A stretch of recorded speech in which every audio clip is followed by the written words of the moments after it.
Very much, and thank you for coming today and beginning our work.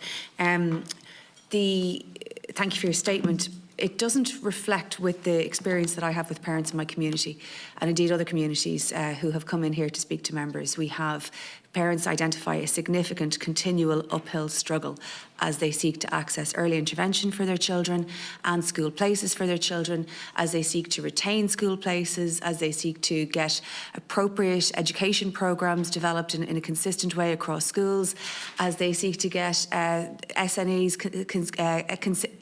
access consistently, as the role and responsibilities of SNAs change. I mean, the list goes on and on and on. From a parent's perspective, you know, the services are not being delivered well at present. I have a number of specific questions for you in relation to, for example, early intervention. In my own community, there is an early intervention class in Ballyowen Meadows, a very special school in Loughlinstown. Now, Ballyowen Meadows tell me that they have been in touch with you to offer a second early intervention class to the students of my area and indeed beyond, and you haven't been back in touch with them. Now, that's an early intervention class that's badly needed according to the parents in my area. That's a question for you. They also, you know, a range of different schools. I note in your statement, for example, that you describe the teacher training programme. Teachers universally comment on the invaluable information they gain for attending these courses.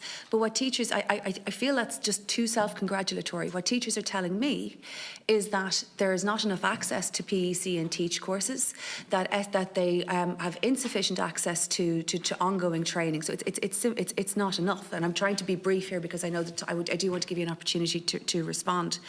The response from the special schools is that the equipment needed for OT, such as compression vests, furniture, grant forms, are really difficult, hard to find, that the system isn't clear. The HSE asks them to request it from you, and it's not clear how and where to apply. Does the HSE supposed to provide it? Are you supposed to provide it? It's unclear to the schools, and if it's unclear to the schools and we have to ask it here today, you know, that's an important issue that needs to be followed up. The other question I want to ask you is in relation to school places. Obviously, there's a lot of discussion about that at the moment. I've had two parents contact me in the last couple of days about a sense that they're being managed out of the school place that they currently have, that we can't be sure that we have the resources for your child next year. This sort of language, at a stage where a child is at 5th class and going into 6th class, we can't be sure. Now, can you imagine how disruptive that is for that family, how stressful it is for the parents of that child who has been settled well, who has in many respects been settled, you know, better than other children without neurodiverse needs. But to be told at that stage, and it is a concern, it's all very well having a place for a while, but this sense of being managed out and not exactly knowing why, not having had perhaps the communication over time.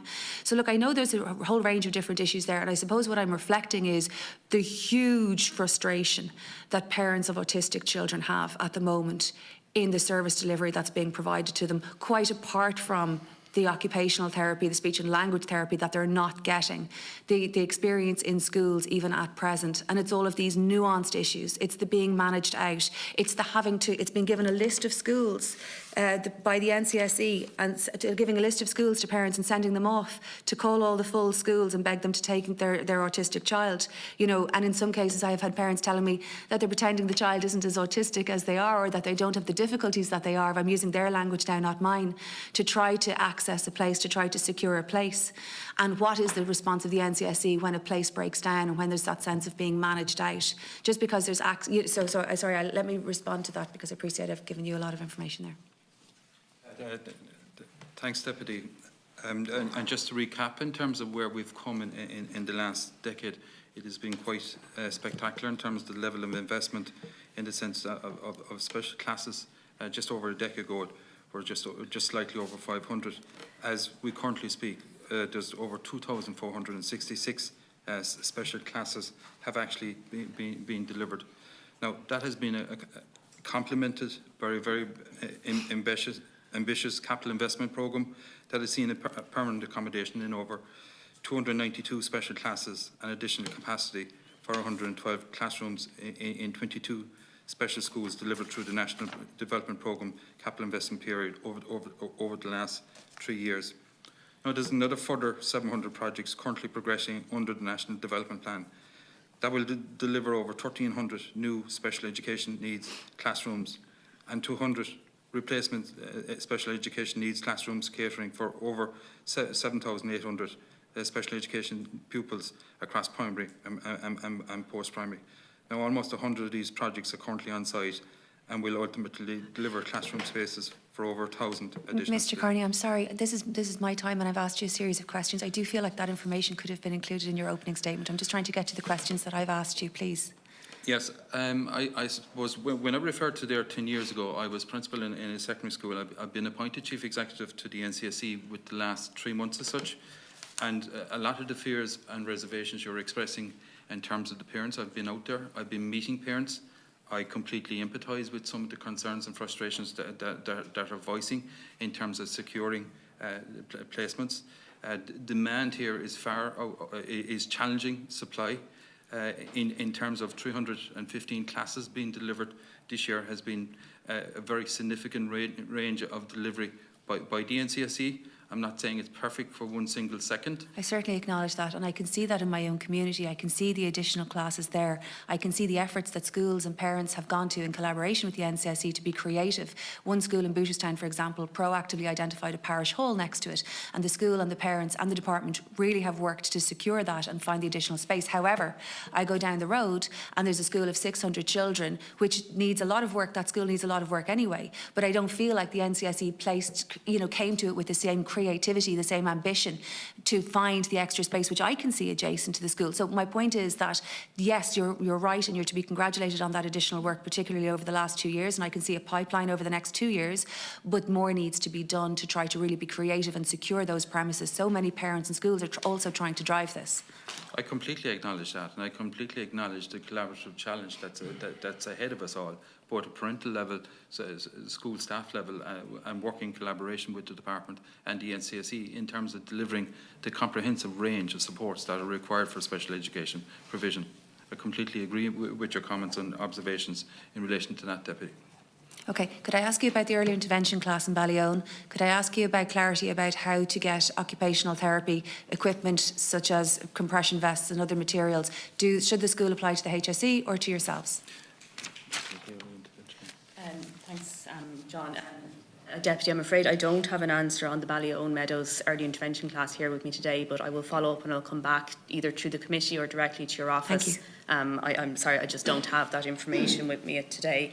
In relation to OT equipment that you mentioned, the NCSE does not have a role in providing that type of equipment to schools, so it is through this HSE services that schools should apply. It is unfortunate that there continues to be that confusion, and certainly it's something that we can take away and reflect as to how we can, I suppose, support schools in clarifying what our role is, and that is something that we have been doing with various partners over the last while, but we can take that away. I think, if you don't mind, I might suggest that we need to do something more than take it away, because if you're saying it's the HSE and the school should apply to the HSE, then there needs to be a resolution between yourselves and the HSE. It's not a question of taking it away. It's a question of when my special school applies for occupational therapy equipment for the students there who very desperately, they actually have a room, the committee visited it, they actually have a room there and they can't use the equipment because they don't have the therapist to support it. Now I appreciate that's not directly you, but this is equipment that is in part there, they need more of it, but the students can't use because they don't have support.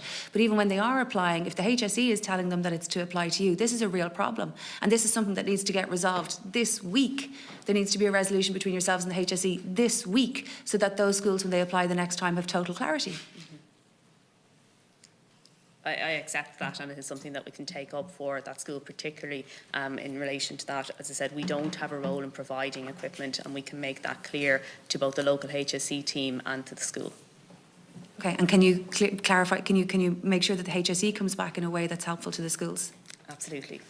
Can you talk to me about and I appreciate I'm running out of time here, so we may come back to it, recent changes to SNA roles and responsibilities, and a communication that was issued from the NCSE to schools in relation to that?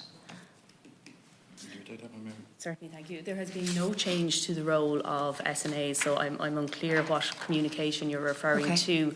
There has been some changes over the last couple of years in how SNAs are allocated to mainstream settings, Deputy. SNAs since 2020 have rolled over each year in a mainstream setting, and schools can apply to the NCSE for additional mainstream SNAs if that is required to support the needs of the children within that school. Schools can do that through an exceptional review process, which has opened just earlier this month for the forthcoming academic year. And NCSE have made a very clear statement, and in collaboration with education partners are prioritising developing schools and schools that may not currently have an SNA resource within that school, to ensure that there are no children within the school environment who may be prevented from attending school coming September due to the lack of the access to SNAs.